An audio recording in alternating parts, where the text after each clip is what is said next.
بسم اللہ الرحمن الرحیم۔ السلام علیکم، میں ہوں محمد عثمان اور آپ دیکھ رہے ہیں پروگرام حرف راز اور مقبول جان کے ساتھ۔ ناظرین، آج سانحہ سمجھوتہ ایکسپریس کو 14 سال گزر گئے اور اس سانحے میں 68 افراد جو ہے اپنی جان کی بازی ہارے، اور جن میں سے 43 پاکستانی شہری تھے جن کو اس ٹرین کے اندر زندہ جلا دیا گیا۔ اور آج 14 سال گزرنے کے بعد بھارت کی عدالتوں کا انصاف یہ ہے کہ اس میں تمام تر ملوث انتہا پسند ہندو جو اس میں ملوث تھے، جنہوں نے اس تمام تر واقعے کی پلاننگ کی، اس پر عمل کیا، وہ ایک ایک کر کے عدالتوں سے بری ہو گئے۔ کس کی سازش تھی، کیا ہوا، کیوں یہ لوگ بری ہوئے، یہ آج کا موضوع۔ اور کشمیر کے اندر ایک یورپی یونین کے حوالے سے ایک وفد گیا ہے، اس حوالے سے خود اس وقت بھارتی میڈیا نے جس طریقے سے شور مچا رکھا ہے اس پہ بھی کریں گے بات، اور پروگرام کے اندر ایک خاص آج ذکر کریں گے کہ فرانس کے اندر ایک اور مسلم مخالف قدم اٹھایا گیا اور ایک قانون سازی کی گئی ہے نئی، جس کے بعد مسلمانوں کے خلاف نئی کارروائیوں کا آغاز کیا گیا ہے۔ اس حوالے سے وہاں کی کمیونٹی کن خدشات کا شکار ہے، اس پہ کریں گے بات، اور ساتھ ہی ذکر کریں گے پروگرام کے اندر کہ سینیٹر مشاہد اللہ خان جو ہے وہ بھی اس دنیا سے رخصت ہوئے، ایک بہادر اور دبنگ آواز خاموش ہو گئی، ان کا بھی ذکر ہوگا۔ بڑھتے ہیں اپنے پہلے موضوع کی جانب۔ اور یہ سب 14 سال بعد بھی سانحہ سمجھوتہ ایکسپریس کے جو متاثرین تھے ان کے لواحقین آج بھی انصاف کے منتظر ہیں، لیکن بھارت کا انصاف یہ ہے کہ تمام تر مجرم ایک ایک کر کے رہا ہو۔ عثمان صاحب دیکھیں، سب سے بڑی بات یہ ہے کہ ہم پہلے جب بھی کہتے چلے آ رہے ہیں کہ دنیا میں کہیں پر بھی عدالتیں آزاد نہیں ہوتی، وہ ایک سسٹم کی محتاج ہوتی ہیں۔ بہت کم جگہیں ایسی ہیں کہ جہاں عدالتیں مکمل طور پر آزاد اور خود مختار ہوتی ہیں اور وہ فیصلے کرتی ہیں آزادی کے ساتھ۔ صحیح۔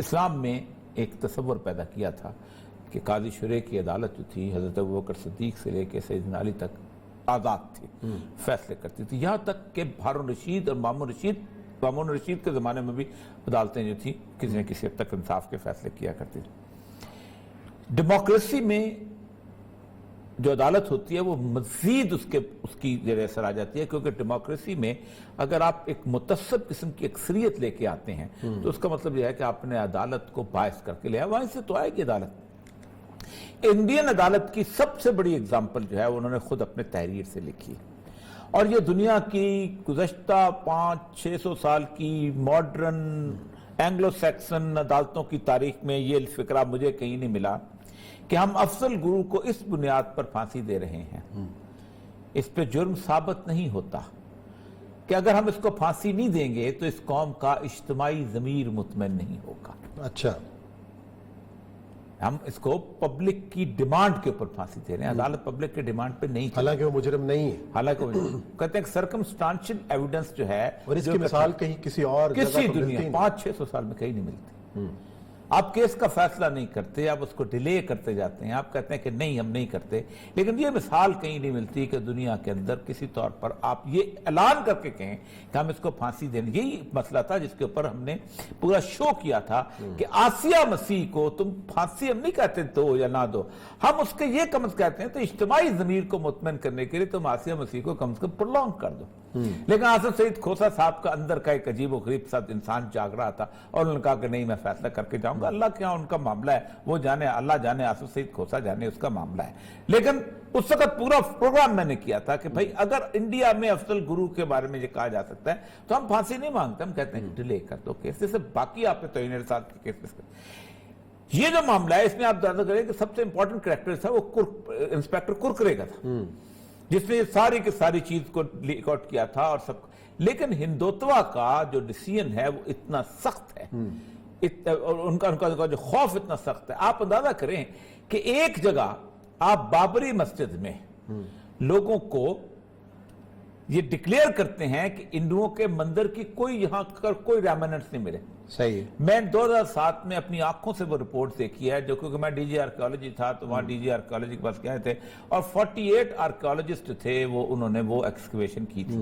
میں ان میں سے چند ایک کو ملا بھی ہوں جو ہندو تھے، انہوں نے کہا کہ ہم نے نیچے تک ساری کھدائی کی ہے، ہمیں آج تک کوئی ایک آثار نہیں ملا کہ بابری مسجد کے نیچے کبھی بھی کئی ہزار سال پہلے بھی کوئی مندر ہوتا تھا۔ اور یہ رپورٹ سپریم کورٹ کے سامنے پیش ہوئی، اور اس کے باقاعدہ اس پوری دلیل کے اندر سب کچھ۔ پھر اس کے بعد انہوں نے اس کے جگہ پہ مندر بنانے کی اجازت بھی دی، اور مسلمانوں کو کہا تم الٹرنیٹو سائٹ، یہ انصاف نہیں ہوتا۔ یہ بنیادی طور پر آپ پبلک ڈیمانڈ کہ ہم اس لیے کر رہے ہیں کہ اس سے عوام میں غض و غضب آئے گا, غصہ آئے گا, اور منورٹیز جو ہے وہ عدالت جو ہے پبلک ڈیمانڈ کے یا پبلک غم و غصے سے بالاتر ہوتی ہے.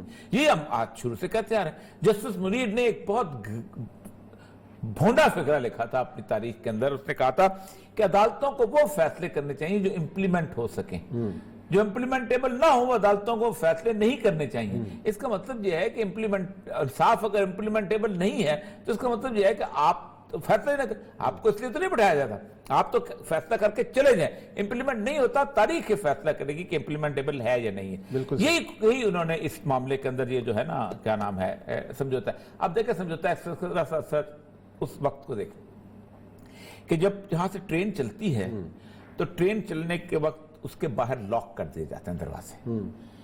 اس ڈر سے لاک کر دیے جاتے ہیں کہ کہیں کوئی شخص اتر کے رستے میں گم نہ ہو جائے. حالانکہ یہ انتہائی نانسنس سی بات ہے, آپ دروازہ کھلا بھی رکھ سکتے تھے. ٹھیک, آپ مطلب رستے میں کہاں چلا جائے گا بندہ, چھلانگ مار دے گا, چھلانگ مار دے گا. اچھا چلو اوکے, آپ ایک بندے کو چلو چھلانگ بھی مار دی. فار ایگزامپل آپ کے پاس ایک پاسپورٹ پہ اسٹیمپ لگی ہوئی ہے, وہاں جا کے اس نے پاسپورٹ آپ گن لیں گے, آپ کو پتہ چل جائے گا کتنا ہے. پھر آپ اس کے اوپر مووی کیمرہ موونگ ٹرین پہ بھی لگائے جا سکتے ہیں. پھر ارد گرد آپ کی اپنی سرزمین ہے, آپ کے اپنے لوگ ہیں, آپ کا کہاں وہ گم ہو جائے گا اور کتنی دیر تک گم رہے گا اور کیا کر سکے گا. لیکن وہ جلتی ہوئی ٹرین کے لاکس نہیں کھلے اور وہ لوگ کس اذیت سے جل گئے. اور سارے مسلمان تھے, کیونکہ یہاں اس ٹرین پہ تو یا یہاں کے مسلمانوں کے رشتہ دار وہاں رہتے تھے, وہ آتے تھے, یا وہ مسلمان جو تھے وہ رہتے تھے, یا انڈین مسلمان تھے یا یہاں کے مسلمان. 43 تھے جو پاکستانی تھے, باقی جو تھے انڈین. لیکن they were all Muslims. اور مسئلہ یہ تو کہنے کا مطلب یہ ہے کہ دنیا کی بدترین جمہوریت وہ ہوتی ہے, کئی تو ہم نے کہا ہے, کہ جس کے ساتھ ایک مذہبی, علاقی یا نسلی تعصب شامل ہو جائے. بالکل صحیح. کوئی امریت و جمہوریت سارے اس کے ساتھ ایک اٹیچ. عامر کو تو آپ گالی دے دو گے نا, یا ڈکٹیٹر ہے, یا فوجی ہے, یا باہر سے آیا ہے. آپ 55%, 58%, 62%, 65% آپ ایکسپیرینس کو کیسے گالی دو گے؟ اور انڈیا کے اندر تو اب تو یہ ہو گیا ہے کہ اگر نریندر مودی اگر اس وقت یہ چاہے کہ ایک ایسا آئین مرتب کرنا چاہے کہ جس آئین کے اندر کسی دوسرے بندے کی شہریت کو قتل کر دیا جائے تو اس کے بعد وہ ختم ہو جائے. اچھا, دوسرا امپورٹنٹ ایشو ہے کشمیر کے اندر جو ہے غیر ملکی جو کمیشن گیا ہے, وفد گیا ہے, اراکین گئے ہیں یورپی, ایک پہلے بھی یورپی یونین کے منتخب کردہ لے کے گئے تھے, لیکن انہوں نے بھی اپنی جو رپورٹ دی اس کے اندر بھی یہ لوگ بے نقاب ہوئے تھے. اور اس بار بھی جو اراکین گئے ہیں اور بھارت کے اندر جو ہے وہ ایک شور مچا ہوا ہے, بھارتی میڈیا کو آگ لگی ہوئی ہے. اس تمام تر صورتحال کے اوپر جو ہے ہم اپڈیٹ لیتے ہیں. احمد بن قاسم ہیں اور یہ جو آپ ان کا تعارف کراتا جاؤں کہ جو تحریک آزادی کشمیر کی ایک استارہ ہیں محترمہ آسیہ اندرابی, اس وقت جیل میں ہیں بھارت کی, ان کے والد صاحب بھی جیل میں ہیں اور یہ خود ان کے صاحبزادے ہیں, یہ اسلام آباد میں زیر تعلیم ہے, پڑھ رہے ہیں, لیکن کشمیر کی صورتحال پر ان کی گہری نظر ہے. السلام علیکم احمد. وعلیکم السلام, بہت شکریہ مجھے انوائٹ کرنے کے لیے.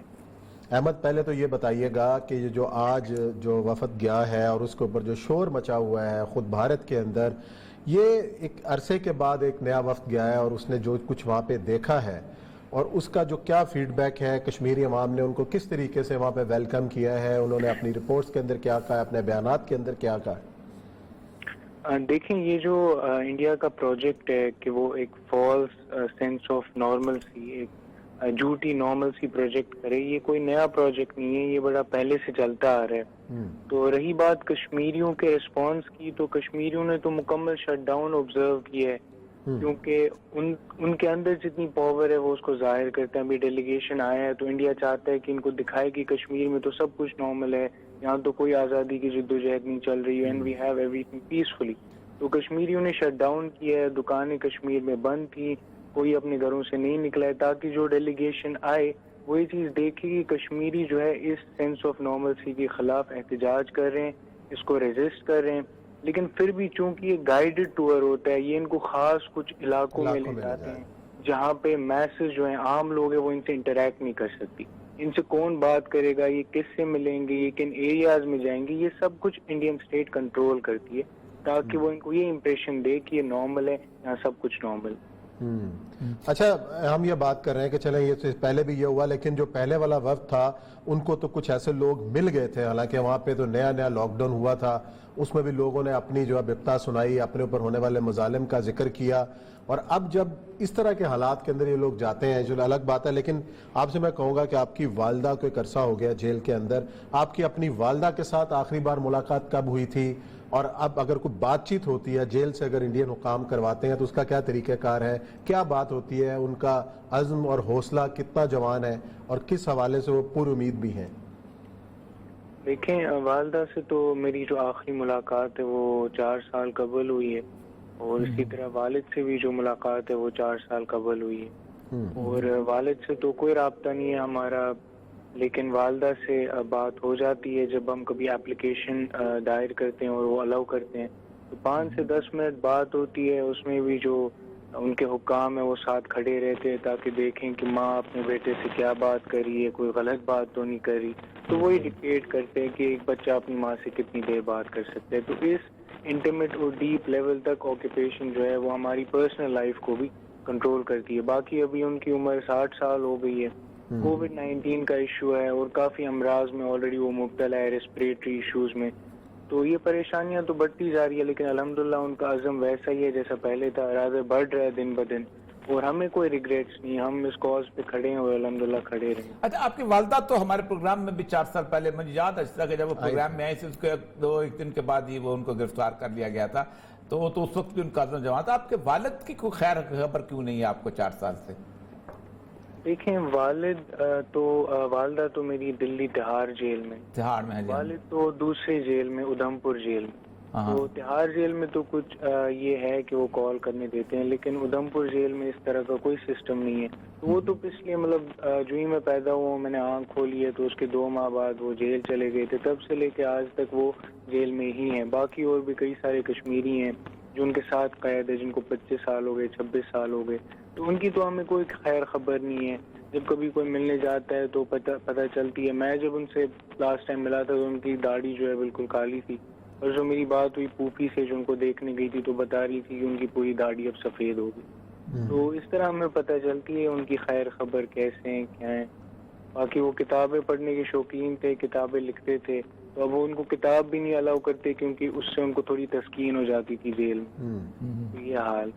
اچھا احمد یہ بتائیے گا کہ اس وقت جو نوجوان ظاہر ہے اس ساری تحریک کو نوجوان لے کے چل رہے ہیں، اور ایک مختلف فیزز ہم نے اس تحریک کے دیکھے ہیں، گیلانی کیلنڈر بھی ہم نے دیکھا، آسیہ اندرابی صاحبہ کی اپیلوں کے اوپر بھی ایک تھی، اب گیلانی صاحب بھی ظاہرہ عمر کے اس حصے میں ہیں، وہ بھی بالکل سائیڈ پہ ہیں. اب جو تحریک کا نیا فیس ہے، جو سیاسی جدوجہد ہے یا جو عسکری میدان کے اندر جو کارروائیاں ہیں، اب کے نوجوانوں کے اندر آپ سمجھتے ہیں کہ پہلے سے زیادہ جذبہ موجود ہے؟ بے شک زیادہ جذبہ موجود ہے. ایک تو پہلے آئیڈیولوجیکل اور نظریاتی بات ہے کہ انڈین اسٹیٹ نے ہر ممکن کوشش کی ہے، انہوں نے زور بھی آزمایا ہے، وائلنس بھی یوز کیا ہے، انہوں نے انسینٹیوز بھی یوز کیے. ہم تو آرٹیکل 370 کو ایک انسینٹیو سمجھتے ہیں. یہ انڈین اسٹیٹ کی ایک کوشش تھی کہ کسی طرح کشمیریوں کو ود ان انڈین یونین راضی رکھا جائے، لیکن اس کے باوجود بھی چونکہ کشمیری اس اٹانومی کے ساتھ نہیں خوش رہے، وہ اس اٹانومی کو تسلیم نہیں کرتے، وہ کسی بھی قسم کا کوئی بھی ایسوسیشن، کوئی بھی کنیکشن چاہتے ہی نہیں انڈین اسٹیٹ کے ساتھ، چاہے اس میں ان کو قدرے کنسیشنز بھی ملے. تو اب جو ایبروگیشن ہوئی ہے اس کے بعد تو کشمیریوں میں بس یہ جو ڈٹرمنیشن ہے یہ بڑھی ہے. رہی بات لیڈرشپ کی، آپ دیکھیں تہاڑ جیل کی بات کریں تو تہاڑ جیل میں ہی افضل گرو صاحب دفن ہے، اور ان کی جو باڈی ہے وہ ان کی فیملی کو آج تک واپس نہیں دی گئی. اتنے لوگ ہیں جنہوں نے اپنی جانیں قربان کی ہیں. یہ جو کاز ہے یہ انڈیویجولز اور شخصیات کی وجہ سے نہیں چلتا. ہمارے جتنے بھی لیڈرز ہیں آتے ہیں جاتے ہیں، کچھ جیل میں، کچھ اس دنیا میں نہیں ہے، لیکن یہ جو کاز ہے، یہ جو کارواں یہ تو چلتا گیا. اور انشاءاللہ جو یہ والی جنریشن ہے اس میں تو یہ جو جذبہ ہے یہ تو زیادہ ہے، اور ان کو یہ بات پوری طرح اس بات کی پوری انڈرسٹینڈنگ ہے، کمپرومائز کی کوئی سچویشن نہیں ہے کہ ہم نے بالکل بھی اس کاز کو ہم نے چلتے رہنا. ایک چیز بڑی اہم ہے، ہو سکتا ہے آپ جواب دے سکیں، کہ آج سے بہت عرصہ پہلے، کچھ تقریباً 10-15 سال پہلے انڈین مسلمز جو تھے وہ جو رہتے تھے وہ سمجھتے تھے کہ کشمیر ایک بالکل علیحدہ سی جدوجہد ہے، ہمارا اس کے ساتھ کوئی تعلق نہیں. اب جو ریسنٹلی نریندر مودی کے مظالم اور اس ساری صورتحال کے اندر جو ان کی آنکھیں کھلی ہیں، آپ کیا سمجھتے ہیں کہ انڈین مسلم جو ہیں اب آپ کے ساتھ بالکل ان کا رویہ مختلف ہو چکا ہوا ہے اور آپ کے وہ ساتھ ہمدردوں کی صورتحال میں ہیں؟ بے شک ہمدردی کی جب آپ بات کریں تو آپ خود ہی دیکھیں کہ جو کشمیری ہیں وہ تو انڈین فلیگ کو اپنے قدموں کے نیچے رکھتے ہیں. اب جو انڈین مسلمز ہیں وہ اس فلیگ کو اپنے سر پہ رکھتے تھے. وہ کشمیری مسلمز کو ڈیمونائز کرتے تھے تاکہ ان کو لویلسٹ انڈینز مانا جائے، ان کو انڈین اسٹیٹ میں جگہ ملے. لیکن اس کے باوجود بھی، اس سب کے باوجود بھی ہم دیکھتے ہیں کہ پھر بھی ان کو کوئی ایکسیپٹنس نہیں ملی ان انڈین اسٹیٹ. اب کی جب آپ بات کرتے ہیں تو بند کمروں میں تو وہ ہمدردی ظاہر کرتے ہیں، وہ بتاتے ہیں کہ ہماری جو پوزیشن تھی وہ غلط تھی، ہم سمجھتے ہیں کہ انڈین اسٹیٹ جو ہے، جو برہمن اسٹیٹ ہے، کبھی مسلمانوں کو ایکسیپٹ نہیں کرے گی. دس بینگ سیڈ، لیکن جو جد و جہد ہے انڈین مسلمز کی اور کشمیری مسلمانوں کی، یہ بالکل مختلف ہے. ہم جو کشمیری مسلمان ہیں وہ خود کو انڈین مائنورٹی نہیں سمجھتے. ہم اپنے آپ کو، ہم آزادی کے لیے لڑ رہے ہیں، وہ اپنے حقوق کے لیے لڑ رہے ہیں، اور ہم ان کے اس حقوق کی جد و جہد میں ان کو سپورٹ کرتے ہیں. اور ان سے بھی یہی ظاہر ہے، ہم امید رکھتے ہیں کہ بند کمروں میں ہی صحیح وہ ہماری آزادی کی جد و جہد کو سپورٹ کریں، ایٹ لیسٹ ہارم نہ پہنچائیں. ایک چیز فرق آیا ہے، دیکھیں آج سے کچھ عرصہ پہلے خالستان جو سکھ لوگ تھے وہ بھی سمجھتے تھے کہ ہمیں ایک حقوق چاہیے، ہمیں ایک مائنورٹی کے طور پہ. اب وہاں یہ آیا ہے کہ نہیں، ہمارا حال اب خالستان ہی ہے. مجھے اندازہ ہوتا ہے ہندو مسلمانوں سے جو بات ہوتی ہے ان کے اندر بھی اب ایک جذبہ جاگ رہا ہے کہ جب تک ہم، اور اردوستان کا نعرہ بھی بلٹ اپ ہو گیا ہوا ہے. لگتا یہی نہیں آپ کو امید کہ انڈین مسلمز ہی آپ کا سب سے بڑا جسے کہتے ہیں اسٹرانگ فورس بنے گی، کیونکہ ایک نیشنل اسٹیٹ کے اندر جب وہ آپ کے ساتھ ہوں گے تو آپ کی آواز بہت بڑی ہو جائے گی. آف کورس دیکھیں، انڈین مسلمان جو ہیں ان کو یہ چیز سمجھ آ گئی ہے الحمدللہ کہ یہ جو مسئلہ ہے یہ بی جے پی کا مسئلہ نہیں.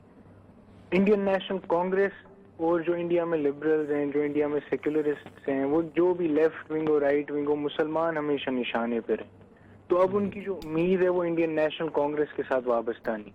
وہ اب سمجھ چکے ہیں کہ ان کو انڈین کانسٹیٹیوشن کو بچانے کی بات نہیں کرنی، ان کو اب یہ جو آئیڈیا آف انڈیا ہے اس کو بچانے کی بات نہیں کرنی. وہ انڈین ڈیموکریسی کے ڈیفینڈرز نہیں، اس کے وکٹمز ہیں. تو اب وہ بات کر رہے ہیں صرف اپنے کاز کی. وہ اب یہ بات کر ہی نہیں رہے کہ ہمیں آپ انڈینز کی طرح ٹریٹ کریں. وہ سمجھ گئے ہیں کہ as long as Indian state جس طرح بھی ایگزسٹ کر رہی ہے، ان کے لیے اس انڈین اسٹیٹ میں کوئی جگہ نہیں ہے ماسوائے برہمن. چلو جی، بہت بہت شکریہ احمد، آپ نے بڑی تفصیل سے اس صورتحال کا ذکر کیا، اپنا تجزیہ پیش کیا. ناظرین لیتے ہیں بریک، اور بریک کے بعد آئیں گے اور ذکر کریں گے فرانسیسی حکومت کے مسلم مخالف اقدامات کا.